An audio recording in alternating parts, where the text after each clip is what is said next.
All right, good morning, everyone. This is Chris Weiser coming to you live. Super excited to have a really good friend of mine here with me today. This is Mr. Charles Henson. You can kind of see his name up on the screen, and he's a good-looking cat. All of us with a little bit less hair. Actually got to shave my head a little bit here because it's getting a little long. But you do a lot better with it than me. You're a lot more pretty than I am, Charles. But welcome with me this morning. We're going to talk about a couple things. So welcome, Charles. A pleasure to have you here with me today. Thanks, Chris.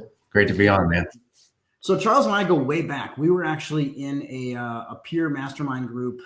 Man, what is that? Probably 8 years ago. Yeah, at least. Yeah, probably around there, 8 to 10 years ago.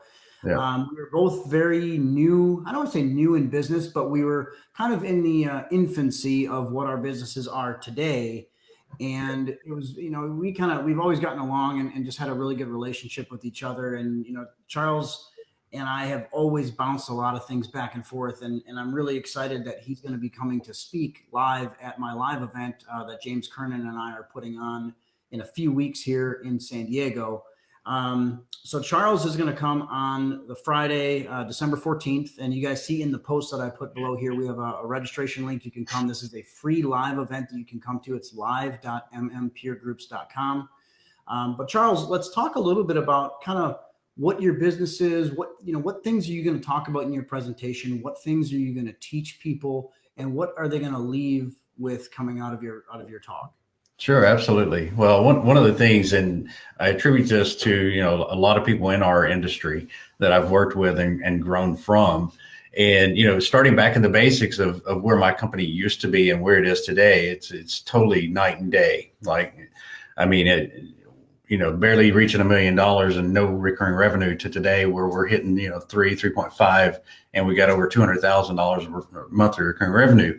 And I owe a lot of that to you, Chris, because when you own Tech Squad IT, when you own that, when we were working in that group, I actually came out to Milwaukee and spent 3 days with you and your team and really took to heart a lot of the stuff that I learned from that visit with you.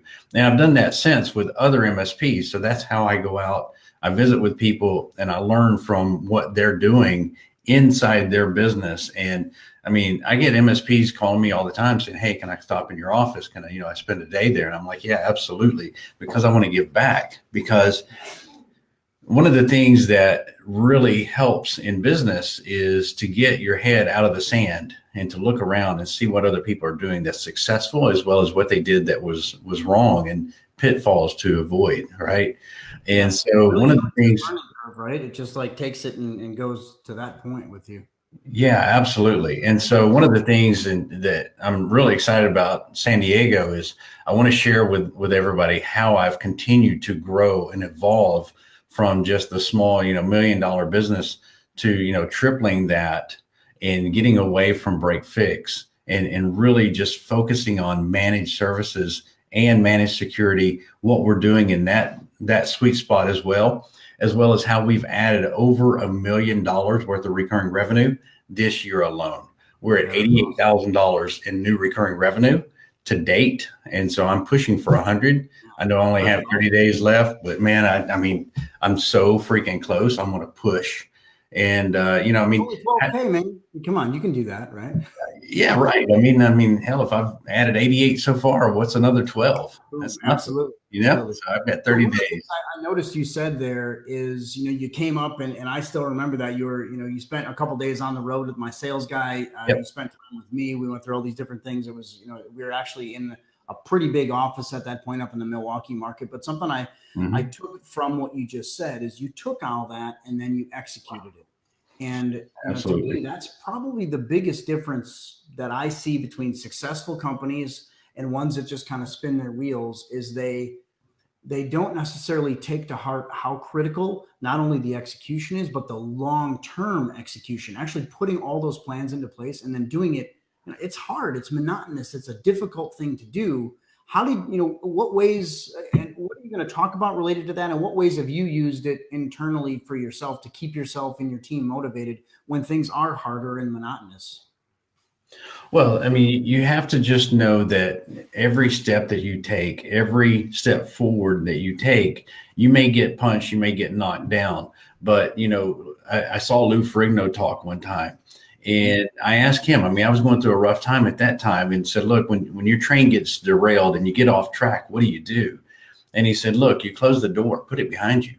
It's failure, but don't focus on the failure. Focus on the success. What did you learn from that? And he said, you have to get back up and just keep moving forward. He said, you can't internalize it, because what happens is you sit there and you internalize it, and it crushes your day. It crushes your emotions. And now you set yourself up as a failure. And then each day thereafter, you keep building on that fear and that emotion, and it will just eat you alive. He said, go watch a funny video, go watch a movie, tune that out.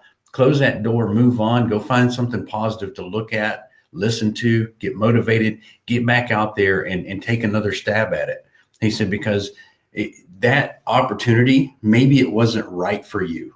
And that's how you should look at it. That's opened you up to work with new possibilities and new opportunities moving forward. And I look at that too. If you have an engineer that quits, or somebody within your organization that's a key person, and they turn in their notice, or, they're leaving, you look at that and you're like, man, this is going to be devastating. You're like, I've got to pick up the tech work again and start being a tech again. But look at the opportunity that it may have opened up to hire somebody new, to bring that new person in.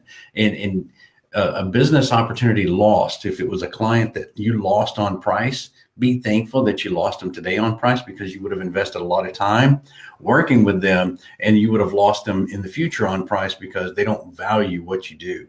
Yeah. So just keep persistent, keep moving forward, and just set your sights on a goal and go after the goal. And your goals should be written down. They should be up on the board. I mean, I've got in the other room, I've got like charts for the guys. I've got stuff right here. I mean, this is my whole year, and this is the 5-year plan. I mean, you've got to have this stuff up there on the wall so you can see it, so you know what success looks like and what you need to do to achieve it. Yeah, and I think, one of the things that you just brought up there that's huge from my standpoint, and I just was working with one of my one-on-one coaching clients on this literally the last week. She had a couple of deals that she presented on, and she had been taking notes and doing all the things, and she ended up not getting them. And we went and we did the two of us did a postmortem on her deals and why she didn't get them. And she went back in her notes and she realized that in the very beginning, they told her that they were going to be a price point decision maker. So she and this was actually before we started working together, that she did the first interviews. And it just shows you that there's things all along the way. And even though, if she would have sat there and just dwelled on the fact that she didn't close a couple of deals and just let it ruin her day and let it ruin her time, it probably, it never would have been productive in any case. But she saw, after we did the postmortem, we looked at it from a productive standpoint. We did a postmortem on it. We said, okay, why didn't we get those deals? We went back and looked at the notes, and it turns out they weren't going to be a good client anyway, because all they cared about was price point. So I think, you had a really, really good point there. Well, Chris, when you say that, think about that for a minute. If you can reflect back and look at that, and she sees that all of those are price point, how many of those does she waste engineers' time on going out to do an assessment? If you're wasting time going out doing assessments on people that are looking at price points, they don't value what you do. What you should do is try to pitch them that assessment. And if they'll pay for that assessment, even if it's $99, even if it's, $500 or whatever to go out and do that assessment, if they buy in, now they want to see the value of what they bought into. But if it's just for free, they're just tire kickers. Yeah, she learned so much from that. So I think, it's, and kind of my point with it is making sure that even if you have a failure point in there, go back, do a postmortem on it, come back and figure it out. So, okay, well, I'm not going to take too much of your time today. I promised you we'd be on for about 10 minutes. So I just want to, again, let everybody know Charles is going to be at my live event, Millionaire Mastermind Live. He's going to be speaking on December 14th live in San Diego with us. You can sign up at live.mmpeergroups.com. Inside of this post, I put a link there. Charles, great having you today. Any quick things, any last things you want to say to kind of have people, entice them a little bit to come see you live? Well, I'll tell you this. I'm an open book, and I love giving back to the community. And I mean, I will freaking give away most anything. And I really like to help people that are really out to grow their business, and they're actually going to implement. And here's the thing. Chris is giving you a free live event, free. And he's bringing people out there to talk to you and teach you. If you can't afford free, you don't deserve to be there. Let me tell you, you need to invest in that flight. You need to invest in the hotel and your meals. Get out there, take advantage of this free event and learn from guys like Chris. I mean, when I look at my hardware as a service invoices every month, that's over $40,000 a month that I can contribute to what Chris taught me. If he taught me that several years ago, right? I mean, and I go out there and I pitch this stuff, right? If you can learn that in San Diego, there's absolutely, you're out of your mind for not coming. Out of your mind. You have to be there. I'm just waiting for my commission check is what I'm waiting for. Maybe I'll buy you a steak. I don't know. Oh, I love that. You bought me a steak before, so it's not yeah.